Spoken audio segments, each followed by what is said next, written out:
बिस्मिल्लाहिर्रहमानिर्रहीम। अस्सलाम वालेकुम डियर स्टूडेंट्स, कैसे हैं आप सब? उम्मीद है सब खैरियत से होंगे। आज की इस वीडियो में आपको MTS 202 के वेरी इंपॉर्टेंट 25 ऐसे MCQs बताऊंगी जो आपके मिड टर्म के एग्ज़ाम के हवाले से मोस्ट इंपॉर्टेंट MCQs हैं। अब इन 25 MCQs को एक बार अच्छे से पढ़िएगा। इंशाल्लाह 90 to 95% चांस है कि आपको यही MCQs पेपर में आएंगे। और मैथ्स में मेरा जितना भी एक्सपीरियंस रहा है, मैंने जितने भी MCQs बताए हैं, स्टूडेंट्स ने आके बताया है कि बहुत ही वैलिड MCQs थे।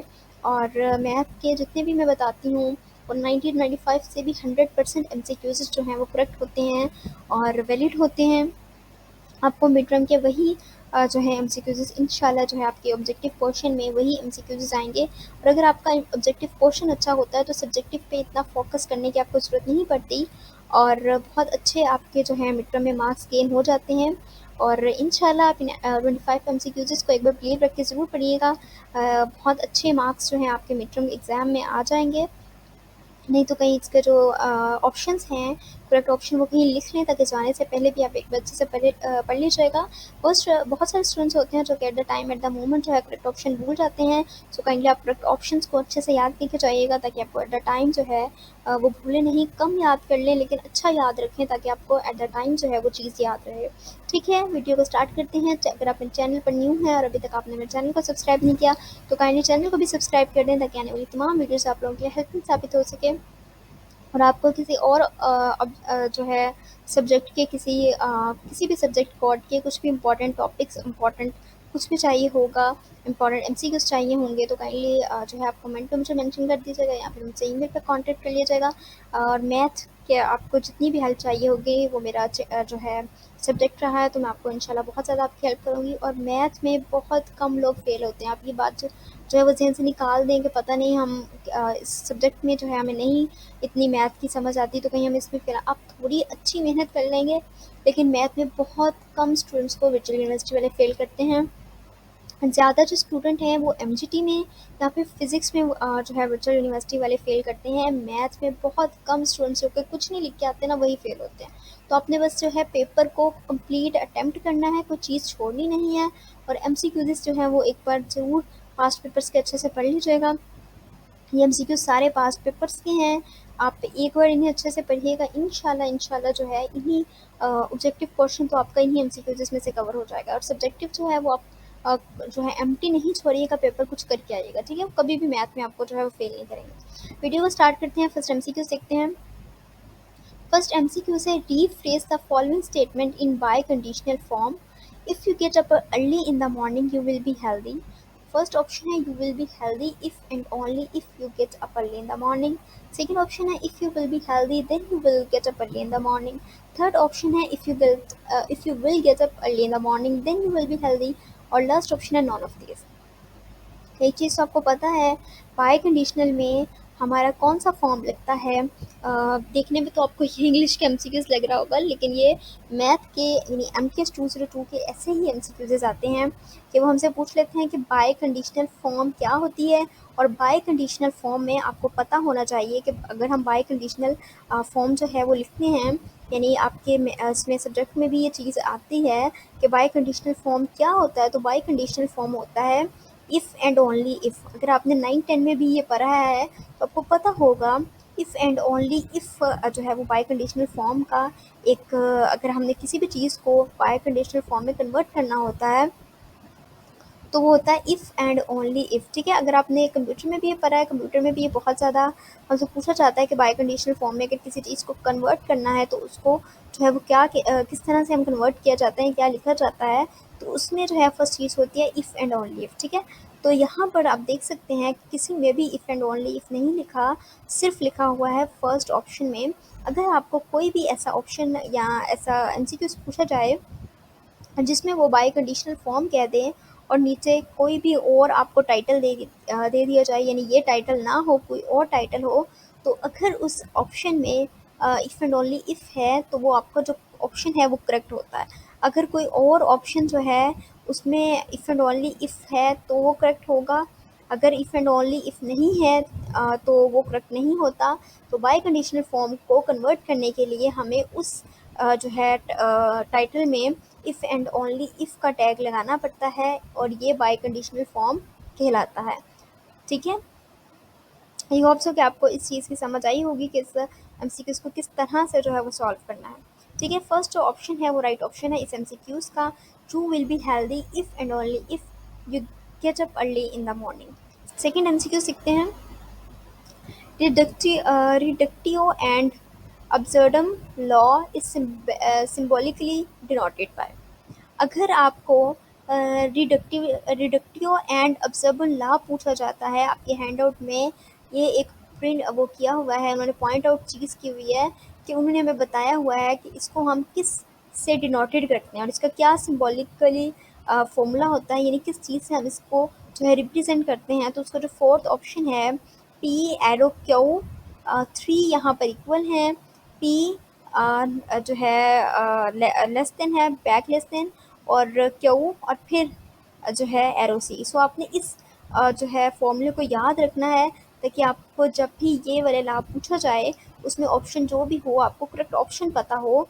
सो जो लास्ट ऑप्शन है फोर्थ ऑप्शन वो राइट ऑप्शन है इस एमसीक्यूज़ का। तो जब भी आपको सबनम ला या फिर रिडक्टिव ला पूछा जाता है तो उसको सिंबॉलिकली डिनोटेड किस तरह से करते हैं, आप ये जो है फॉर्मूला अच्छे से याद रखिएगा। फोर्थ जो ऑप्शन है वो राइट ऑप्शन है इस एमसीक्यूज़ का। ये एमसीक्यूज़ भी बहुत ज़्यादा इंपॉर्टेंट है और आपकी हैंडआउट में इन्होंने जो है पॉइंट आउट चीज़ की हुई है, इसको हाईलाइट किया है। सो आप वहाँ से भी आप देख सकते हैं इसका किस तरह से जो है वो डिनोट किया हुआ है, उन्होंने जो है डार्क जो है वो किया है। तो आप वहाँ से भी देख सकते हैं और इसका जो फोर्थ ऑप्शन है वो करेक्ट ऑप्शन है। करेक्ट ऑप्शन की वजह से आप बिल्कुल टेंशन नहीं लीजिएगा, मैं हर एमसीक्यूज़ को वेरीफाई करके लाती हूँ। बहुत से स्टूडेंट से नीचे पूछ रहे होते हैं कि क्या ये करेक्ट ऑप्शंस हैं, तो करेक्ट ऑप्शंस होते हैं, आप उस चीज़ की बिल्कुल टेंशन नहीं लिया करें। मैं सारे ऑप्शंस को वेरीफाई करके देन मैं अपनी वीडियो में लाती हूँ, क्योंकि हर सब्जेक्ट कोड के साथ आप लोगों का फ्यूचर होता है। सो आपके फ्यूचर के साथ तो नहीं मजाक किया जा सकता। मैं अपने हर जो है किसी भी जो है सब्जेक्ट की वीडियो बनाऊँ तो उसके मैं एमसीक्यूज़ जो है वो वेरीफाई करके लाती हूँ ताकि आपको किसी तरह का कोई प्रॉब्लम ना हो। ठीक है, नेक्स्ट एमसीक्यू सीखते हैं। A critical row is that in which dash premises have truth value t. First option है at least one, second option है exactly one, third option है all and fourth option है at least two. So जो critical law होते हैं उसमें चाहे one हो या फिर वन से ज़्यादा हो, तो ट्रूथ वैल्यूज़ को अगर आपको ट्रूथ वैल्यू वो करनी आती है कि ट्रूथ ट्रू ट्रू हो तो फॉल्स होता है, फॉल्स फॉल्स हो तो क्या होता है, फॉल्स ट्रू हो तो ट्रू होता है। तो अगर आपको ट्रूथ टेबल पता है तो उससे आप इजीली आपको पता होगा कि उसमें एटलीस्ट वन हो, एग्जैक्टली वन हो, एटलीस्ट टू हो, सब जो है वो वैलिड होते हैं। सो जो थर्ड ऑप्शन है ऑल वो राइट ऑप्शन है इस एमसीक्यूज़ का। नेक्स्ट एमसीक्यूज़ देखते हैं, what will be the output of an OR gate if it has inputs O and 0 and 1।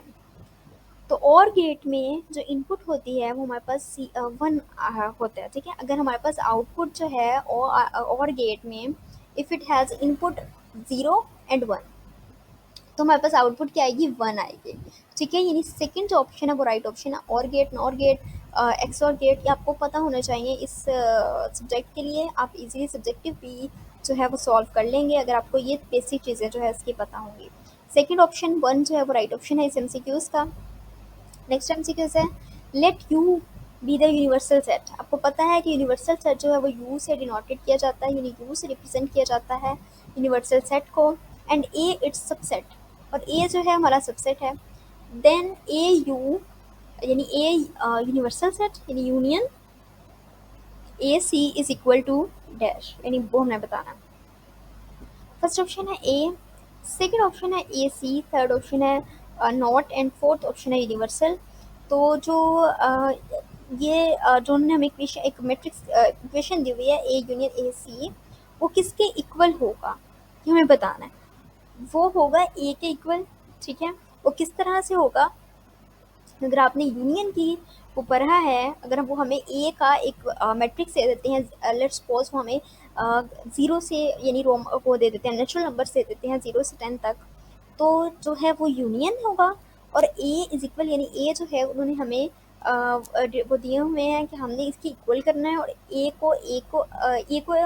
ए को अगर हम यूनियन करेंगे, यानी अगर हम लोग हमें ए में जो है वो मैट्रिक्स दिए हुए हैं, नेचुरल नंबर्स दिए हुए हैं, तो हमने अगर उन दोनों को यूनियन करना है तो यूनियन किस तरीके से किया जाता है कि उसके डिजिट्स यानी ए के डिजिट्स और सेकंड जो भी हमें इन्होंने मैट्रिक्स दिया उन दोनों के डिजिट्स को इकट्ठा कर देना यानी मैचुअल कर देना।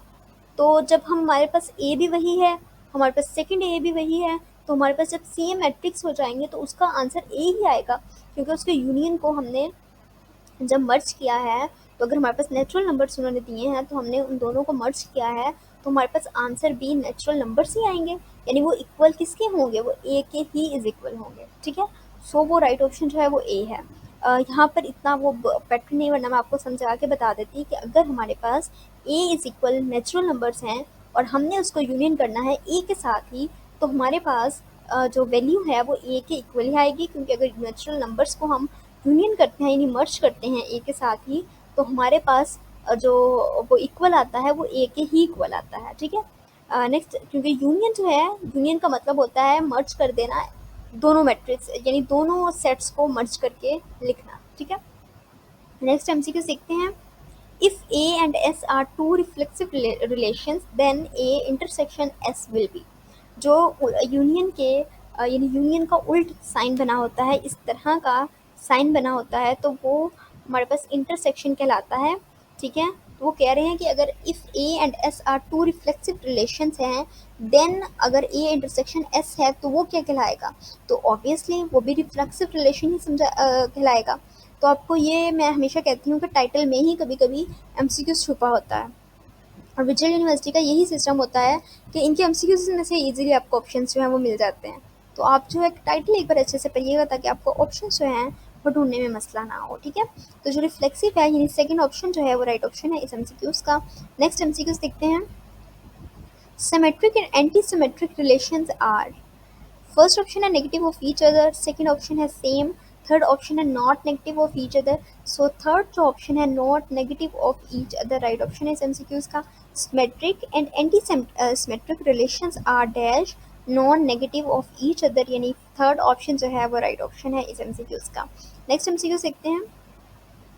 If two relations are reflexive then their composition is, अभी हमने आगे जो है ये एमसीक्यूज पढ़ा है कि अगर हमारे पास A and S reflexive relation है तो ए इंटरसेक्शन क्या होगा, वो भी रिफ्लेक्सिव ही होंगे।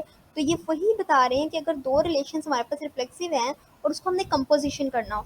अब आपको मैं बताऊँ, इंटरसेक्शन और कंपोजिशन और इंटरसेक्शन एक सेम थिंग्स होती हैं, यानी अगर ये जो चीज़ है इसको हम कंपोजिशन भी कह सकते हैं और इसको हम इंटरसेक्शन भी कह सकते हैं। ठीक है, तो यहाँ पर उन्होंने हमें वही पूछा है कि अगर दो रिलेशंस हमारे पास रिफ्लेक्सिव हैं तो कंपोजिशन जो है वो क्या होगी। तो जैसे कि हमने आगे बताया है कि ए एंड एस का वो आपको कोई भी अल्फ़ाबेट देकर भी पूछ सकते हैं और आपको इस तरह से भी पूछ सकते हैं कि अगर दो रिलेशंस हमारे पास रिफ्लेक्सिव हों तो कंपोजिशन होकर क्या होगा, तो ऑब्वियसली वो रिफ्लेक्सिव ही होगा, यानी सेकंड ऑप्शन जो है वो राइट ऑप्शन है इस एमसीक्यूज का। If two relations are reflexive then their composition is reflexive, second option जो है वो राइट ऑप्शन है इस एमसीक्यू। नेक्स्ट एमसीक्यू सीखते हैं। Inverse of relation can be obtained by, inverse of relation can be obtained by, first option है changing signs of element in order pairs, second option है changing positions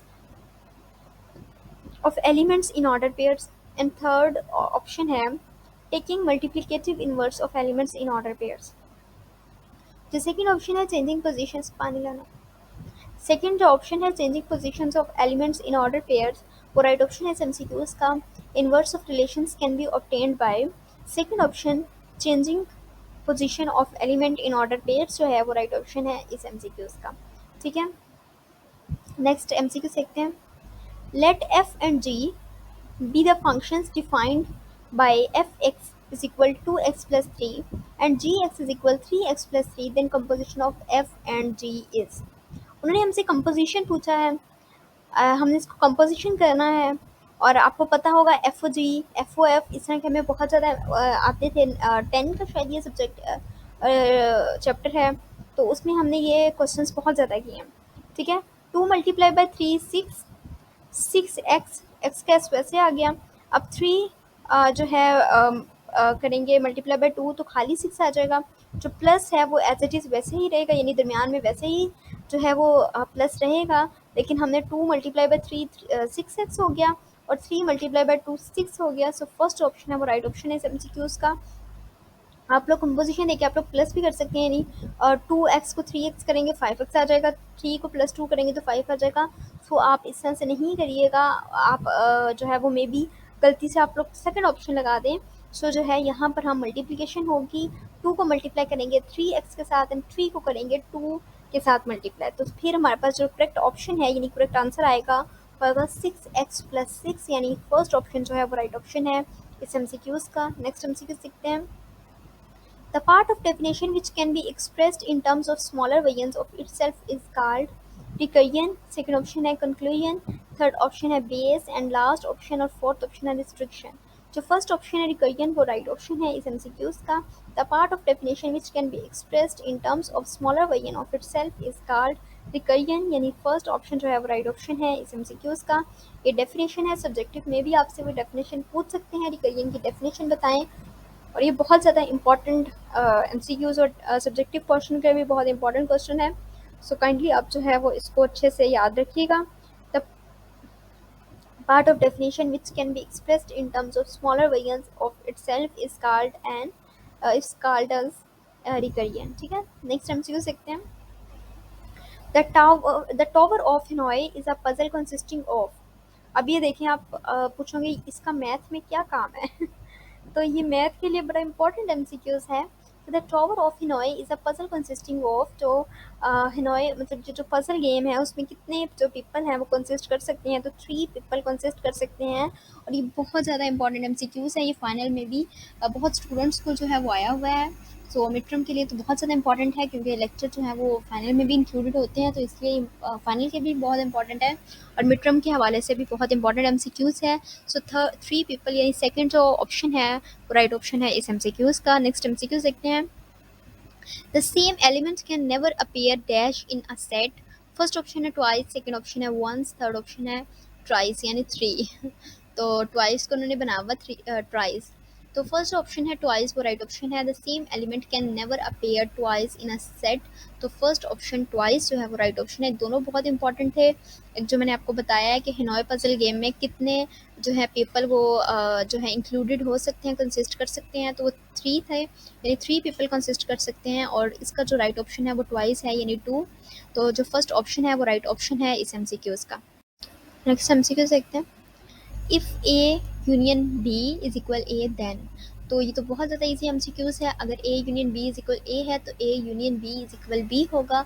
तो first option है वो A intersection B is equal B C है, second option A intersection B is equal A है। तो जब हमारे पास A union B is equal A है तो उसका सेम एज इट इज़ वही होगा, लेकिन वो इज इक्वल बी के होगा।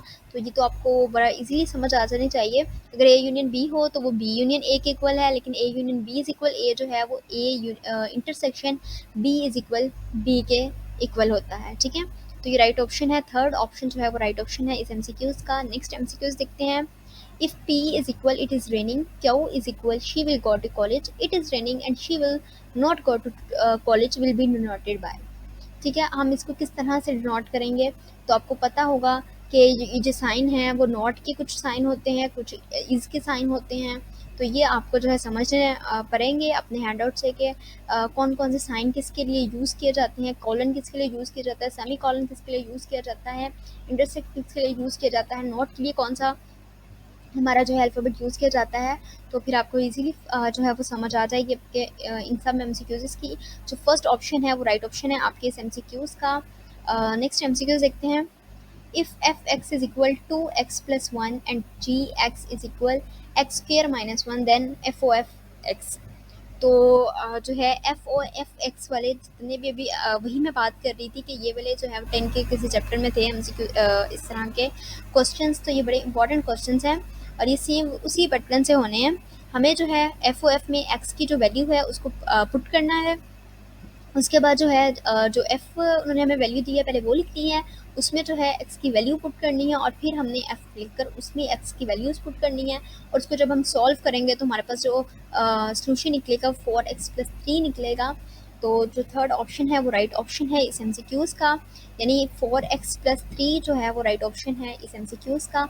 नेक्स्ट MCQs देखते हैं। The statement of the form p (p) is, ठीक है, फर्स्ट है टोटोलॉजी, सेकंड है कॉन्ट्रडिक्शन एंड लास्ट और यानी थ्री जो ऑप्शन है वो है फैल्सी।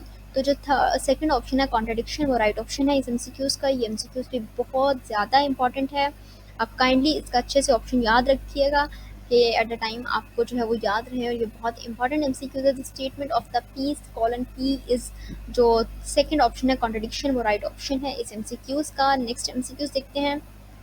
The contrapositive of the conditional statement p arrow q is. तो हमें बताना है कि इसका यानी कॉन्ट्रा पॉजिटिव के किस तरह से हम इसको जो है वो करेंगे। तो कॉन्ट्रा पॉजिटिव के लिए बैक से शुरू करते हैं और उसके ऊपर कॉलन लगाते हैं, ठीक है। Colon Q arrow colon P, ठीक है। तो हम इस तरह से इसको जो है वो लिखते हैं। अगर हमें कॉन्ट्रा पॉजिटिव आता है तो हम उसको बैक से, ये मैं कह रही थी कि आप हैंड आउट से इसका समझिएगा कि हम किस तरह से इसको कॉन्ट्रा पॉजिटिव करते हैं, किस तरह से नोट आए तो उसमें कौन सा साइन यूज़ करते हैं।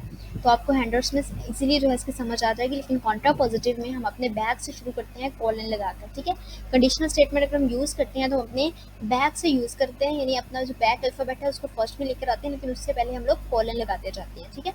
जो थर्ड ऑप्शन है colon Q arrow colon P वो राइट ऑप्शन है इस एमसीक्यूज का। नेक्स्ट एमसीक्यू देखते हैं। Select the contrapositive of the following statement. If I will get up early in the morning, then I will catch my school bus. P is equal I will get up early in the morning. Q is equal I will catch my school bus.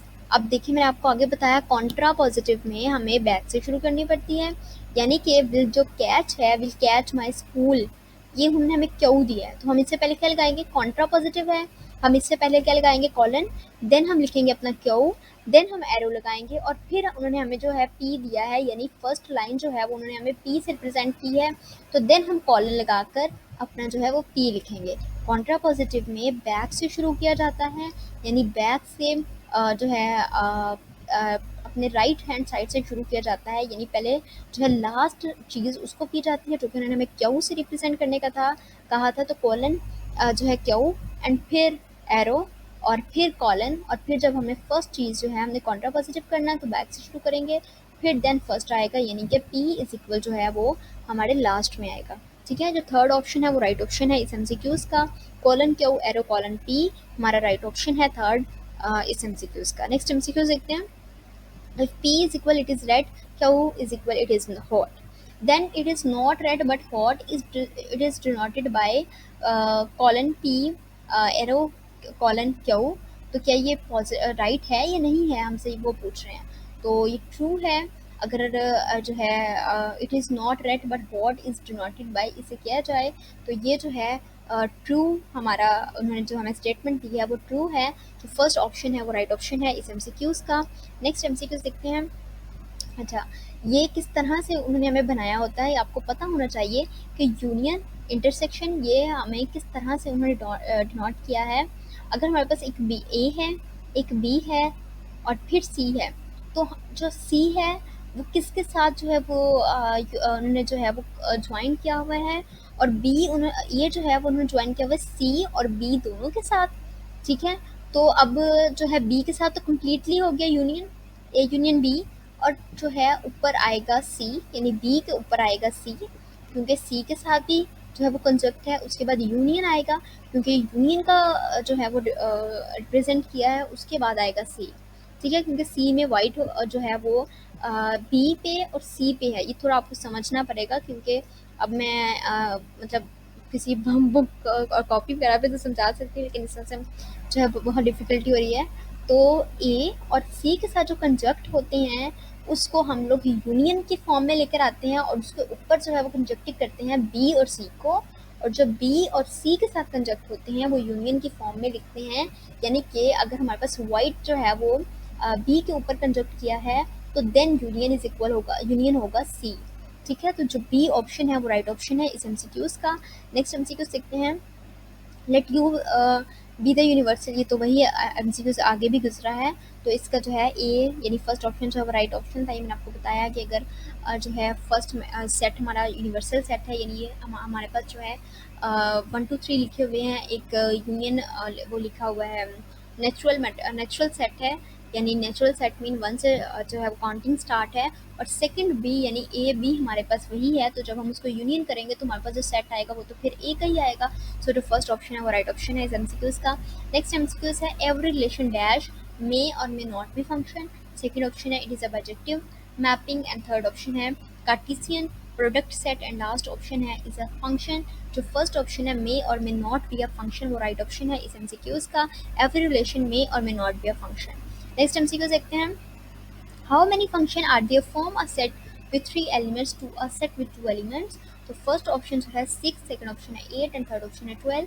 तो first option 6 जो है वो right option है इस MCQs का। और ये MCQs बहुत ज़्यादा इंपॉर्टेंट है, आपको ये ज़रूर आएगा कि how many functions are there from a set with 3 elements to a set with 2 elements. तो आपको ये इंपॉर्टेंट है, ज़रूर आएगा। सो काइंडली आप इसका राइट ऑप्शन याद रखिएगा, 6 जो है यानी फर्स्ट ऑप्शन जो है वो राइट ऑप्शन है इस एमसीक्यूज का। लास्ट एमसीक्यूज देखते हैं।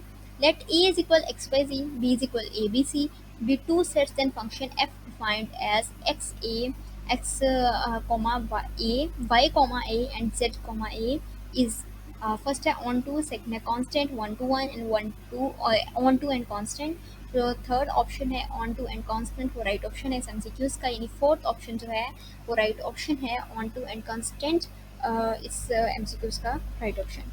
एमसीक्यूज जो थे वो बिल्कुल ख़त्म हो गए हैं। अल्लाह ताला आप सब लोगों को कामयाबी अता करे, बहुत अच्छे से जीपीए से पास करें। और बहुत शुक्रिया वीडियो देखने का। किसी भी सब्जेक्ट के आपको इंपॉर्टेंट कुछ भी टॉपिक्स वगैरह चाहिए तो कमेंट में मुझे मेंशन कर दीजिएगा, इंशाल्लाह उस पर भी ज़रूर मैं आपकी हेल्प करूँगी। बहुत शुक्रिया, जज़ाकल्लाह, अल्लाह हाफिज़।